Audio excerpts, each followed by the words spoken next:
La récente réception d'une vingtaine de dirigeants africains à Pékin par le gouvernement chinois marque une étape importante dans les relations sino-africaines.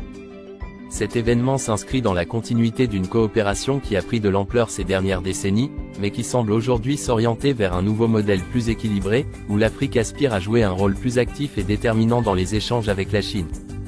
Ce sommet s'est déroulé dans un contexte mondial marqué par des défis économiques, géopolitiques et environnementaux majeurs. La Chine, deuxième puissance économique mondiale, a vu sa présence en Afrique croître de manière significative, notamment à travers des investissements massifs dans les infrastructures, l'énergie et les ressources naturelles. D'un autre côté, les pays africains cherchent à redéfinir leur partenariat avec la Chine pour en faire une relation plus équilibrée, qui ne se limite pas uniquement à des échanges économiques unilatéraux, mais qui favorise aussi le développement local, le transfert de compétences et l'industrialisation. L'un des principaux objectifs de cette rencontre était de rediscuter des termes de la coopération sino-africaine. Plusieurs dirigeants africains, parmi lesquels des chefs d'État du Sénégal, du Ghana, du Nigeria, du Kenya, de l'Éthiopie et de l'Afrique du Sud, ont souligné l'importance de revoir certains aspects des accords bilatéraux et multilatéraux avec la Chine. Les dirigeants africains ont exprimé leur désir de voir une coopération plus axée sur les priorités locales, telles que l'industrialisation, l'autosuffisance alimentaire, l'éducation, et la lutte contre le changement climatique.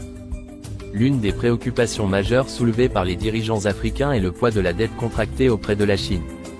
Au cours des dernières années, plusieurs pays du continent ont emprunté des milliards de dollars pour financer des projets d'infrastructure, mais cela a conduit à une dépendance croissante vis-à-vis de Pékin.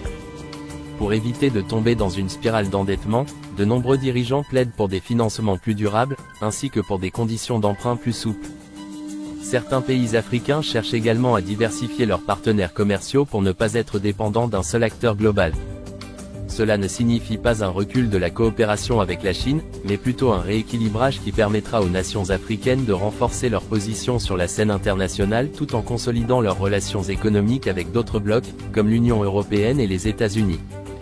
La Chine, de son côté, semble être consciente de ses attentes et a commencé à ajuster sa politique africaine. Pékin a mis en avant l'importance d'une coopération qui ne se limite plus uniquement à l'exploitation des ressources naturelles, mais qui encourage aussi la création de valeur ajoutée sur le sol africain. En ce sens, plusieurs annonces ont été faites lors du sommet, notamment des investissements dans les secteurs manufacturiers, agricoles et technologiques. La Chine a également promis d'augmenter les transferts de technologies vers le continent africain. Les autorités chinoises se sont engagées à soutenir la numérisation de l'Afrique, à travers des partenariats dans le domaine des télécommunications, des infrastructures digitales, et des smart cities. Ce développement pourrait permettre à l'Afrique de sauter certaines étapes technologiques et de rattraper son retard dans des secteurs stratégiques comme l'intelligence artificielle, les énergies renouvelables, et l'e-commerce. Le sommet a également abordé la question de la coopération dans le cadre de la lutte contre le changement climatique. La Chine, elle-même confrontée à des défis environnementaux majeurs, a annoncé son soutien aux initiatives africaines pour promouvoir des modèles de développement plus durables.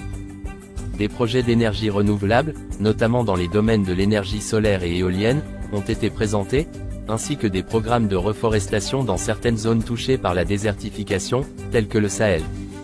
Cette dimension environnementale prend de plus en plus d'importance dans les relations sino-africaines, car de nombreux pays africains subissent déjà les effets du réchauffement climatique. En collaborant avec la Chine sur ces questions, les dirigeants africains espèrent trouver des solutions innovantes pour faire face aux défis climatiques, tout en renforçant leurs économies de manière durable. La rencontre à Pékin ne s'est pas limitée aux seuls aspects économiques et environnementaux. Plusieurs accords ont également été signés dans le domaine de l'éducation et de la culture. La Chine s'est engagée à renforcer les programmes d'échange entre les universités africaines et chinoises, ainsi qu'à accorder plus de bourses aux étudiants africains souhaitant étudier en Chine. En parallèle, des initiatives ont été annoncées pour encourager les échanges culturels et linguistiques. L'apprentissage du chinois gagne du terrain dans plusieurs pays africains, notamment à travers la création d'Institut Confucius. Ces efforts visent à rapprocher les peuples et à renforcer la compréhension mutuelle entre les deux régions, en créant un pont culturel solide qui soutiendra les relations futures. Cette rencontre entre la Chine et une vingtaine de dirigeants africains à Pékin a marqué une étape importante dans la redéfinition des relations sino-africaines. Alors que la Chine demeure un partenaire incontournable pour le développement du continent, les dirigeants africains cherchent désormais à construire une relation plus équilibrée, fondée sur le respect mutuel, la coopération durable, et le transfert de compétences. Avec des engagements plus forts de la part de Pékin en matière d'industrialisation, de technologie et de lutte contre le changement climatique, le partenariat sino-africain semble entrer dans une nouvelle ère. Toutefois, il reste à voir comment ces promesses se traduiront dans la réalité et si elles permettront réellement à l'Afrique de réduire sa dépendance à l'égard des grandes puissances, tout en prenant en main son propre destin économique et social. Abonnez-vous à ActuMonde pour ne rien manquer de nos analyses et actualités. Votre soutien est essentiel pour nous permettre de continuer à vous offrir du contenu de qualité.